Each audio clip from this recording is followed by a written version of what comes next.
PAH, and finally we reached the Zoot zone where where larger molecules are formed. And there was a question in the morning: do we have a way to avoid soot formation looking on the chemistry? And I have answered it in a way that for diffusion flames, and this we have in diesel engines, this is difficult to handle. However, we will see now a possible way to avoid soot formation, and this is one of the concepts using a different new renewable fuels like the one we see on this slide here. So in classical diesel, fuel consists of maybe 100 of different species. So normal paraffin, isoparaffin, first simple cyclic structures, aromatic structures. We have to consider that we have a lot of different reaction pathways here. For biodiesel, there's one example here. There's the advantage: we have only 5 components here, mainly fatty methyl esters like methyl palmitate. So we see here a long aliphatic chain, and then here the ester group. So this, of course, looks much easier to handle, 5 compared to several hundred species. That's the first part. And the second part is we have here this carboxy group. So we have ester structures here where one carbon atom is already attached to 2 carbon dioxides. So here in this fatty methyl esters, you see it here, there too. So of course this helps, and I later will explain how it helps. But of course it has a disadvantage. We don't have carbon monoxide as an intermediate product. We directly may end at carbon dioxide. So this has to be discussed. So here you can see this methyl butanoate biodiesel, and here we have normally the first breakup of our molecule. That means ambiguous finally either CH3 plus CO2, or what we normally would prefer, CH3O plus CO, carbon monoxide. So we have 2 different competing reactions, and of course the question is, what is the preferred pathway here for this process? So here, and for this molecule DMC, we also have this ester structure, and so evidence theory experiments have shown that this first reaction is the preferred reaction, so that we yield directly carbon dioxide and not carbon monoxide, which then we can oxidize in our exhaust gas later on. So, and here we see again our reaction coordinate and energy. So we start here with CH3O plus carbon monoxide, and you see here CH3 plus carbon dioxide has much lower energy, so this is the preferred pathway here, so the final product. So when we consider again soot, when we look at classical explosives, trinitrotoluol or the TATB here, we have aromatic rings and a lot of CC bonds.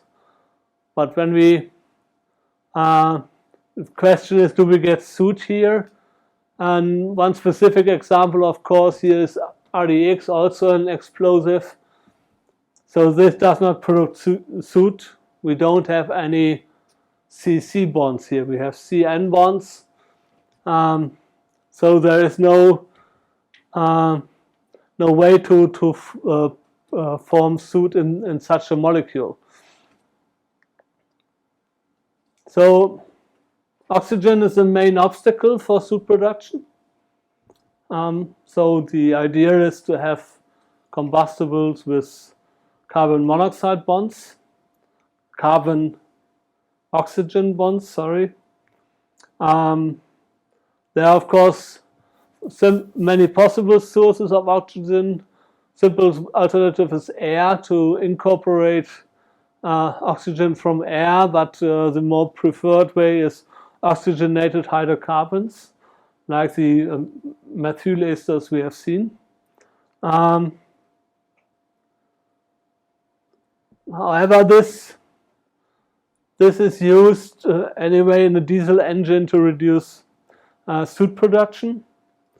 Okay, and this with the explosives I skip. So the molecular structure of the oxygenated fuel additive determines its soot reduction properties. So variability in soot precursor production observed computationally. Before modeling was used, all oxygenates were believed to be equally effective in soot reduction, but of course this is not the fact. Then engine experiments consist with model results, and we find out that this early CO2 production wastes available oxygen atoms in the process. So the analysis quite now was based on a single component diesel fuel surrogate. What we need in the future is more a multi-component approach. So as we've seen, so one specific additive may not fulfill the requirements. So even though we have discussed all the details today, when we look here at the numbers, it's still surprising. Why is it such a big problem? So soot is carbon-based molecule, so it burns, of course. So the yellow flame we see is burning soot. So 99% of the soot formed in the engine burns out. So why we have not 100% combustion? So these soot particles burn, the yellow color. So we have a local temperature drop, and we may have some local extinction in the combustion engine, and these sooner burn kinetics are relatively slow, so require high amount of OH radicals, and that means more or less high temperatures, which is not always the case, and of course there is still a lot unknown about soot burnout. So but what can we do? So I think you came later, so you have asked me in the morning, can we influence soot formation with respect or looking on the reaction mechanism? And I said it's difficult for a diffusion flame. But of course, when we use additives like the oxygenated molecules we have seen here, so of course we can use the diesel engine as a diesel engine, but with proper fuel mixture, maybe have a chance, or with a better process. So this is a classical plot, equivalence ratio versus temperatures. So we have seen high temperatures, especially high temperatures are leading to NOx formation. Especially thermal NOx is then we cannot no longer avoid, so our radicals attack the nitrogen molecule, and finally we yield at high temperatures a lot of NOx. And here, if we use rich mixtures, which we have in diesel engines, where we inject our liquid fuel, which then breaks up, vaporizes, atomizes, and mixes with our air. So we have a broad region, but we also have, of course, some regions which are really rich, and there we have a lot of soot formation. So the question is, how can we use this knowledge to optimize the process? So first of all, this is the adiabatic flame temperature as a function of equivalence ratios. So at near 1 we have the maximum temperature. Rich and lean, we have lower temperatures. So looking at this, okay, to avoid NOx, we should be here, of course, in this area. But we should not be below around 1500 Kelvin, because then our CO to CO2 conversion gets too slow, will no longer contribute to our reaction process very much. So classical spark ignition energy, spark ignition combustion is in this area. The manufacturers always say we can produce lean combustion engines. So there was a lot of research to have their combustion engines here, but this has not happened so much. So most of the spark ignition engines are still here at phi equal 1. So we have a controlled heat release, we have controlled combustion timing, we have a wide load range. For NOx, we can use a proper catalyst, but of course, compared to diesel, we have low efficiency too. So our diesel engine is somewhere here. So we have controlled heat release, controlled combustion timing, wide load range, high efficiency, especially the new diesel engines we have nowadays. But of course, again, we have NOx, and here also particulate matters, so soot formation. And the idea is to reach this high efficiency clean combustion region.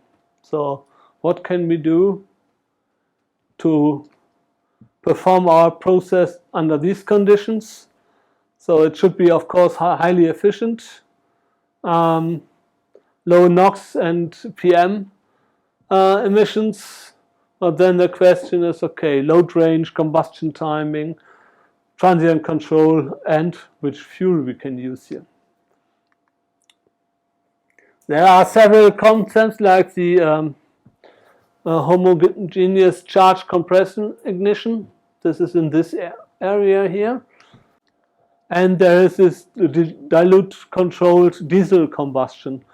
So where we have only an amount of 10% of oxygen, so highly exhaust gas recirculation. So we lower the flame temperature. So we try to be in this area. So and then now we want to further discuss the practicability of these techniques here. So HCCI is premixed combustion. We are below equal to phi equal 1, and we have a volumetric reaction in the whole chamber, hopefully. So kinetics, temperature, mixture fields control the combustion process. Mixture preparation is very important, and the limitations are difficult to control the combustion timing. We have to take care of NOx problems and eventually high NOx, and also PM at high loads. This is one of the things with this fuel stratified ignition or HGCI engines. We suddenly have gasoline engines with soot formation, which has to be considered, of course.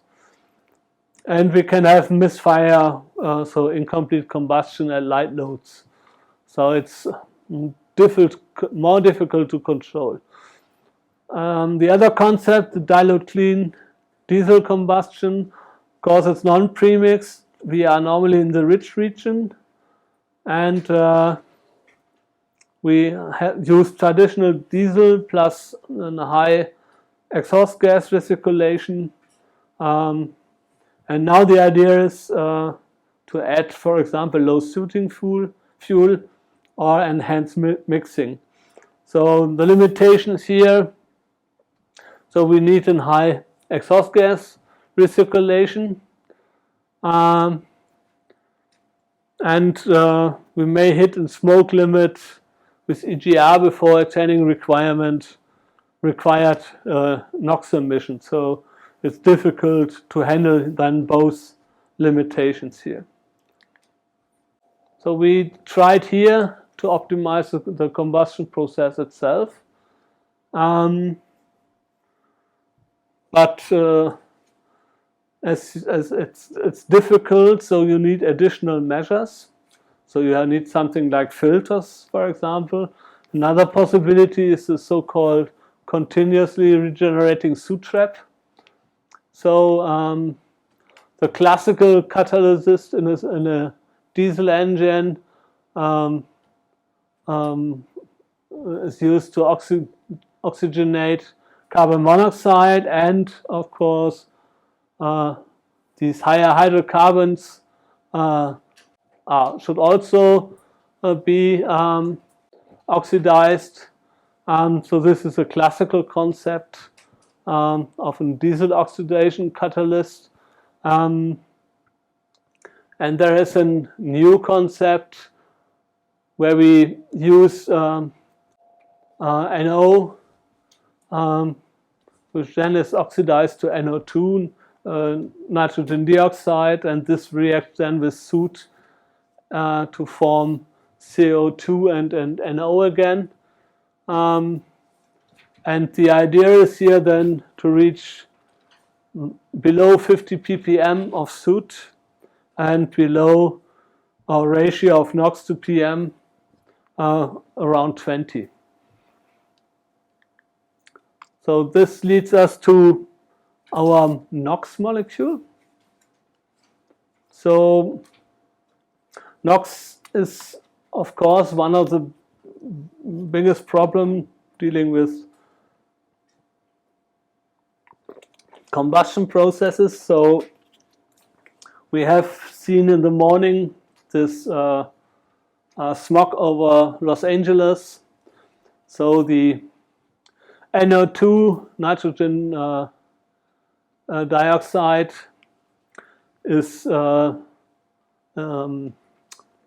reacting with sunlight and then producing oxygen radicals.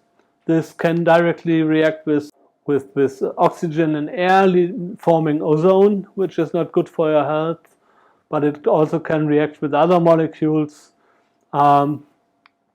which then, of course, has a big influence on health issues. So there is, of course, a limitation of a NOx.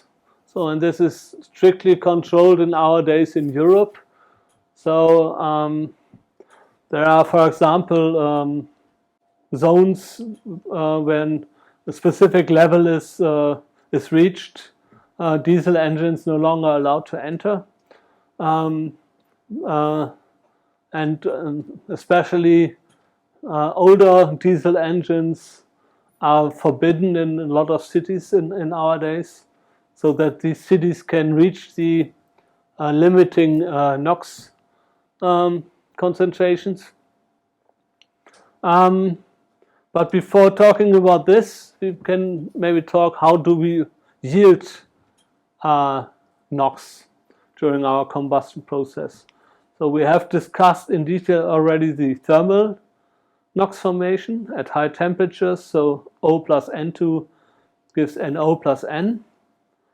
Then we have this prompt NO formation with hydrocarbons. So CH plus N2 gives HCN plus N. And there's maybe nitrogen bound to our molecules, which then also generates HCN. And finally, we have this nitrous oxide laughing gas mechanism. So N2 plus O gives N2O, and this reacts with a further oxygen atom to NO plus NO. And to get rid of NOx, we have to consider, of course, all four reactions here. So this we have discussed already in detail. So the thermal NOx formation, and with the assumption that the change of the N concentration with time is equal 0, because the formation and consumption has equal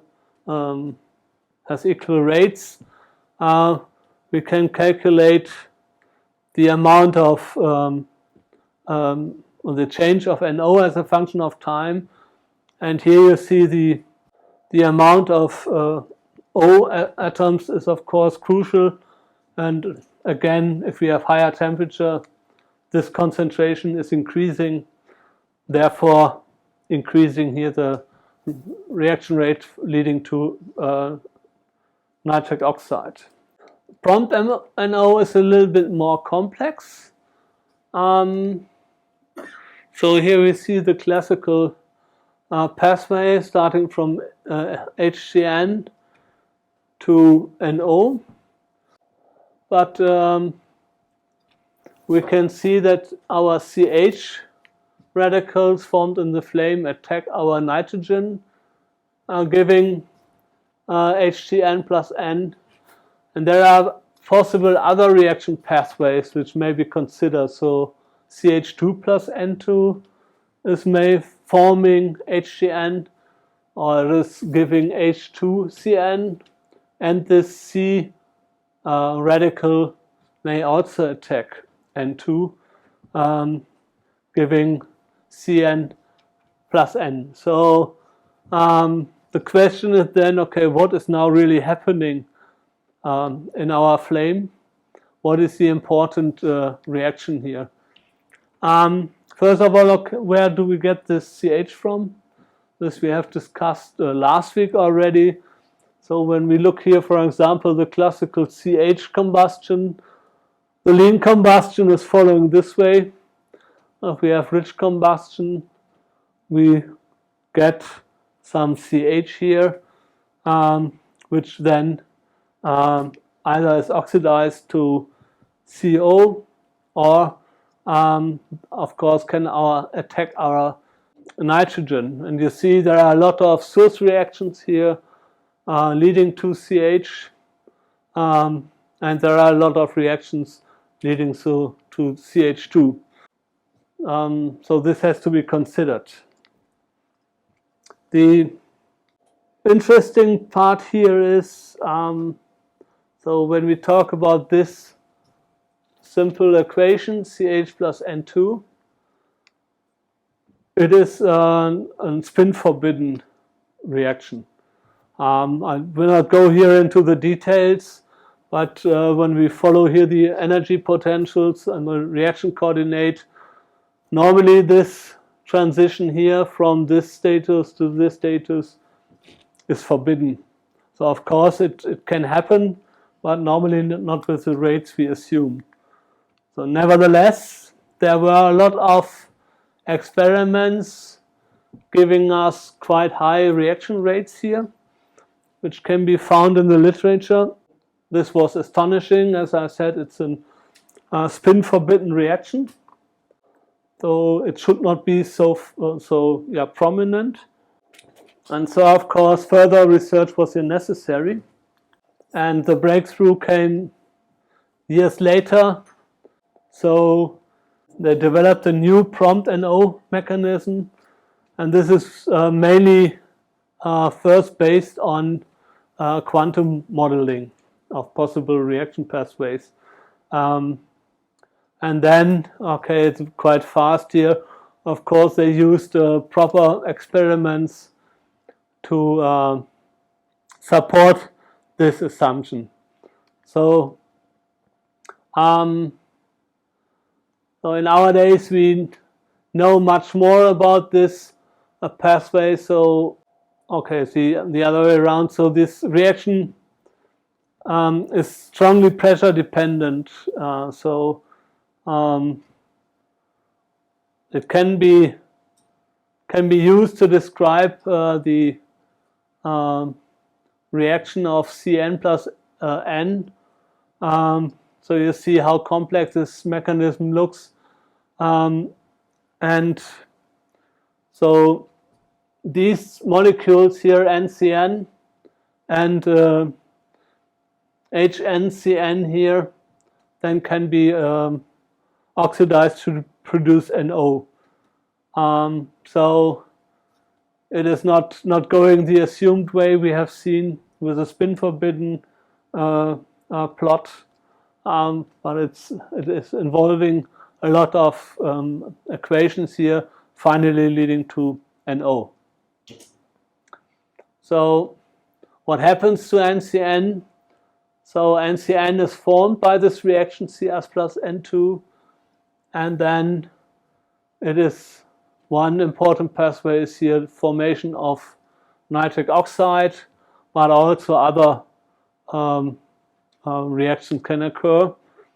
And so the maximum NO reaction rate comes either from this pathway, so NCN plus O2 gives NO plus NCO, or we have this more or less classical way, N plus OH gives NO plus H.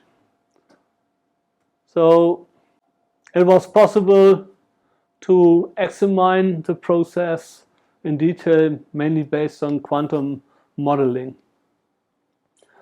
So then we have this reaction C plus N2. Why is this not proper reaction rate? So it just this Cn, which is formed from this reaction, is reacting further with an N atom to N2. So, or the reverse reaction of this reaction here is fast at room temperature and at tube condition. So we cannot assume that this reaction is an important reaction. So when we look now at our NO formation, for example, as of an equivalence ratio, we see that for rich mixtures, this is here, so we have lambda here and not phi. So 1 over lambda is equal 1 over phi. So from rich mixtures, we see a lot of prompt NO and thermal NO. Thermal NO, of course, is mainly near the stoichiometric mixture, and we also see at some limitation for lean mixtures here, thermal and prompt and NO. So the question is, how can we adjust our combustion process to reduce both thermal and prompt NO? Of course, the ideal way would to be as lean as possible. So low flame temperature and low prompt NO formation.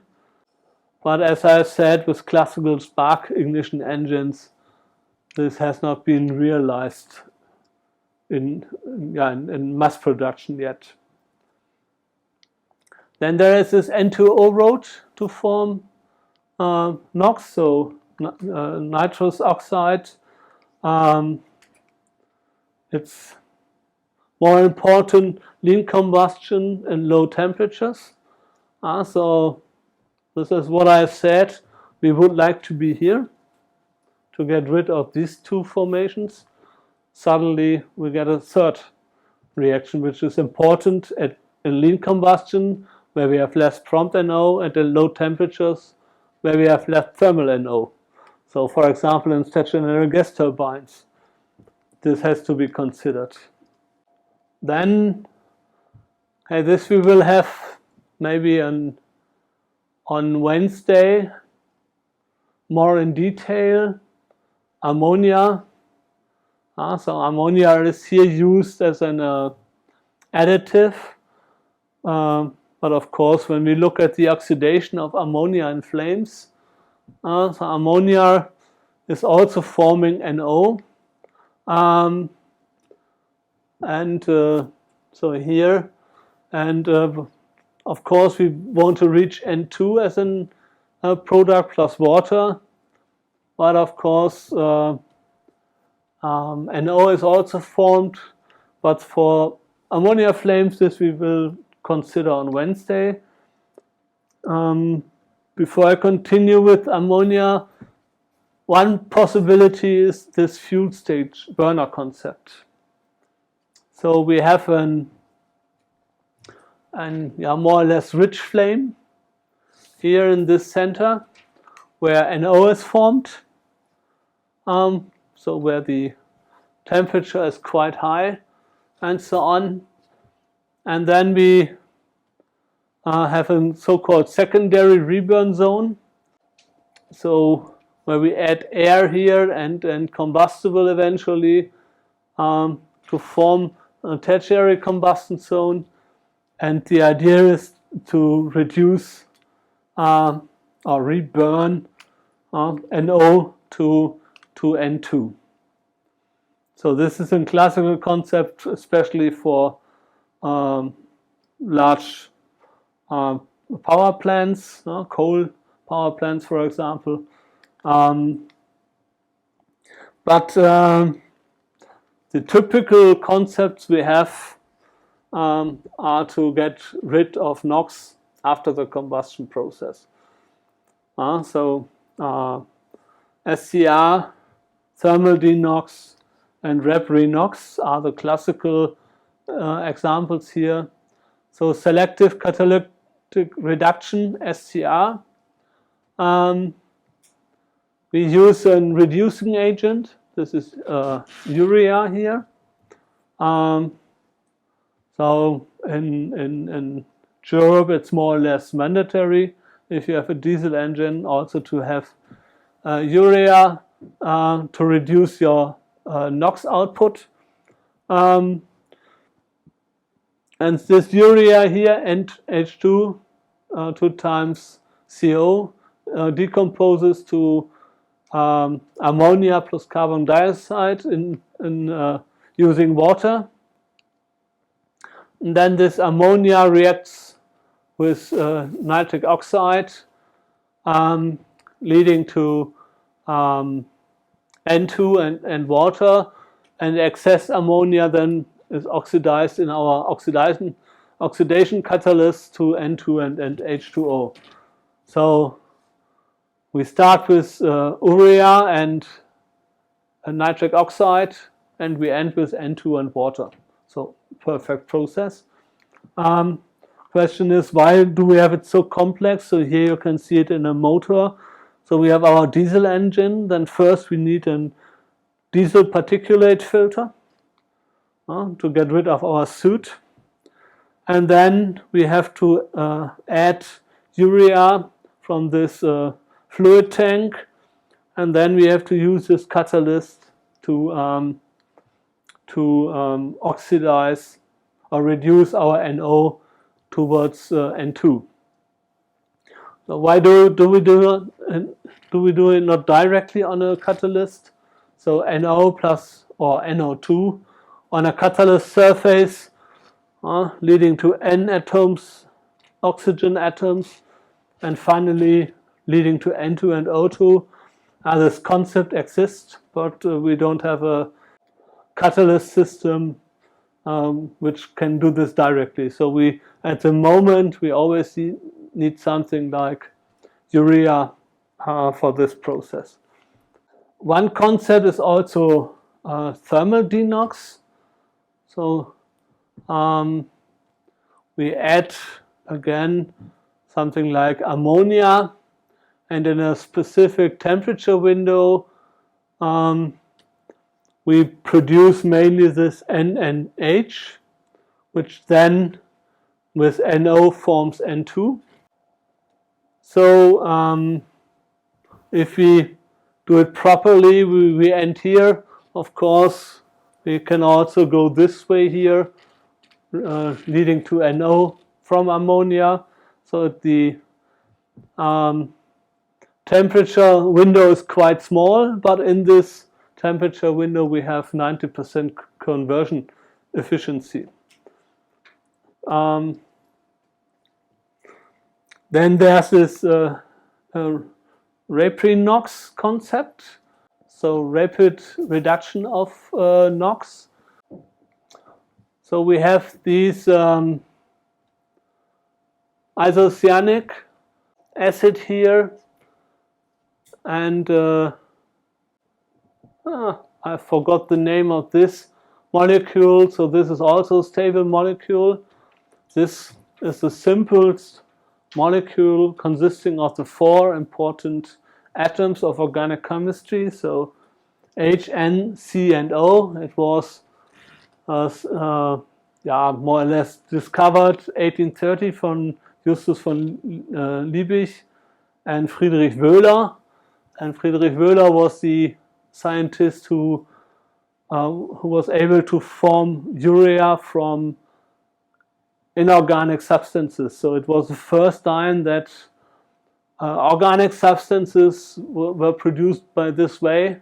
Until that time, there was the belief that in organic substances, something like a vital thing. And so here shown we are really focused here on chemistry. So this isocyanic acid decomposes to NH plus CO. NH then reacts with our NO, giving nitrous oxide. Or the main concept is maybe visible here. So we have this isocyanic acid reacting with NH2 or leading to NH2. And then this NH2 gives NNH plus NO. Again, this leads to so this way then leads to finally to N2.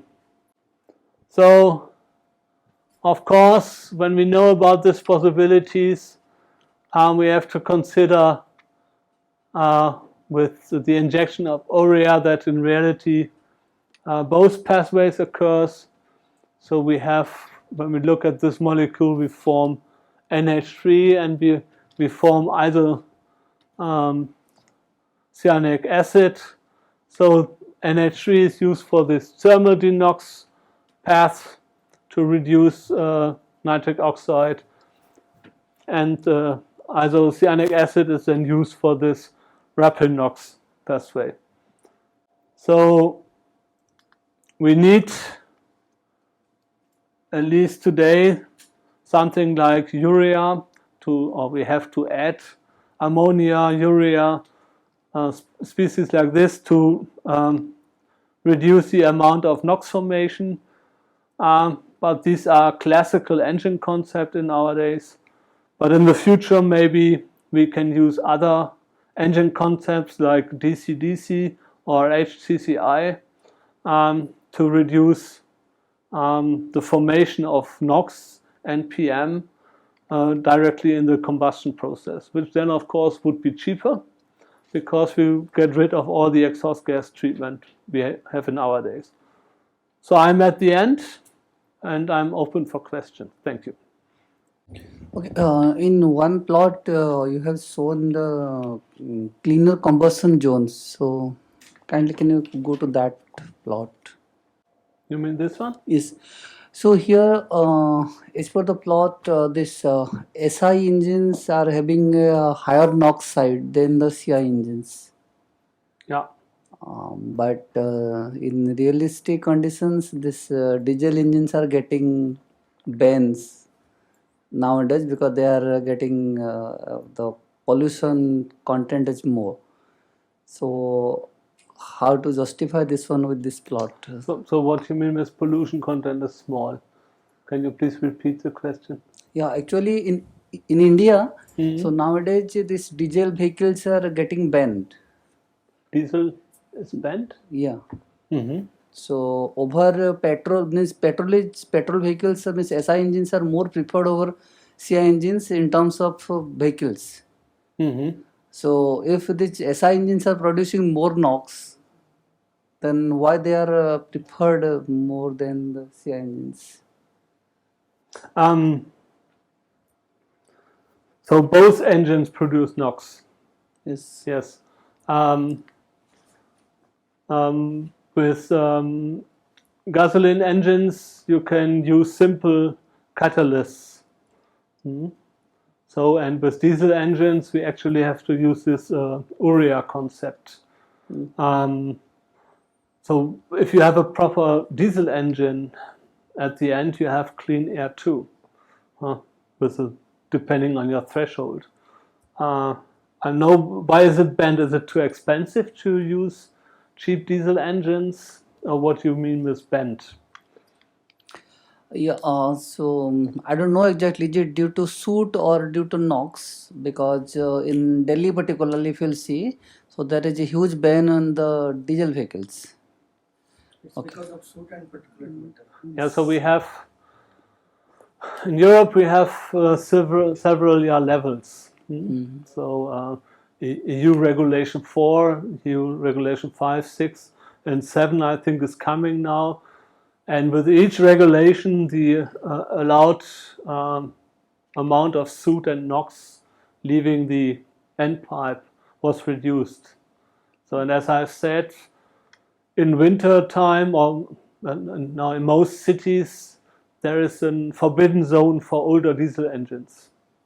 I'm not allowed to enter this area anymore. I have to have a newer one.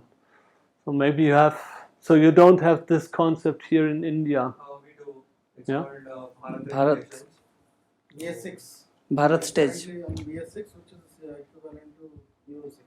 Yeah, but this is not banned then. So you have not banned diesel engines. You Completely banned. But there are huge restrictions on the use. There are huge restrictions on the usage of diesel engines. Why is the resistance there? Or from which side? Yeah, maybe due to soot. It's particularly in Delhi side. Mm-hmm. Yeah, maybe due to soot and the particulate matters. So maybe not due to NOx. Yeah, but again, if you use a proper diesel particle filter, you can handle this. But of course, it depends on the regulation you have. So, what is your threshold you allow here? How much soot is allowed, and of course, then what size of soot particles is allowed. So this, for example, has also reduced in Europe. So I think now we are talking about 23 nanometers particle size. In the future, we will measure 10 nanometer particles, and also 1 nanometer particle sizes at the horizon. And then, of course, you will face a lot of problems with your diesel engine. So you say they are banned, or they are not in use due to this. Since they don't meet regulations, they aren't allowed specifically in Delhi area. So also quite modern combustion or diesel engines. So Euro 6, following Euro 6 regulation, or Almost it's very similar to Euro 6, Mhm. the BS6 regulations, but like infrastructure, automotive infrastructure in India is not as developed as Europe or other countries. So we don't have as developed engines as developed diesel engines as Europe has. And again, use of SCR and such technologies is very expensive. So that like that hasn't come to India yet because of those reasons. So I think that is transforming slowly and gradually. Mhm. With time, I guess we would be seeing diesel engines with very less emissions. Yeah, so this, what I want to say is, it's of course technically possible to have a clean diesel engine, no? And it's a very reliable and very efficient engine. So I'm driving privately also in diesel. Uh, it's a perfect car, but of course it's then a question of money. So especially with diesel engines, you may have to take further more actions compared to spark ignition engines. Government is now mostly supporting for electric vehicles and CNG vehicles. Mm-hmm. So, as a cleaner fuel. So you really have battery electrical vehicles in a larger amount here in India. It's growing. It's growing, yeah. It's growing. Mm-hmm. Almost in all city buses, so they have been completely replaced Yeah, yeah. with the electric vehicles. So in Europe, these cars are even more expensive than classical combustion engine cars. They are expensive, but due to this fuel, Mm-hmm. this cleaner fuel concept, so they are utilizing either CNG or electric. Is there something in discussion like forbidden areas for combustion engines? So like you say here in this part of Delhi, only battery electrical vehicles are allowed. As of now, not like that, but only the diesel vehicles with high emissions are not allowed. Mm-hmm. The ones who don't at least even match BS4 levels. BS4 is similar to Euro 4, so those are banned, completely banned. They cannot even enter. Yeah, yeah. In majority of developed Indian cities, BS4 is the minimum regulation, but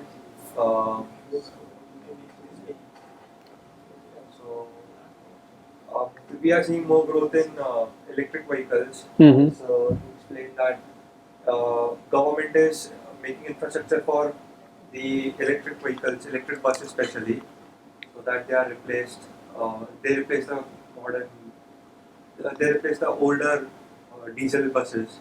That uh, basically, I'm trying to say that Delhi has very high amount of pollution, and they are trying to remove as much pollution as they can.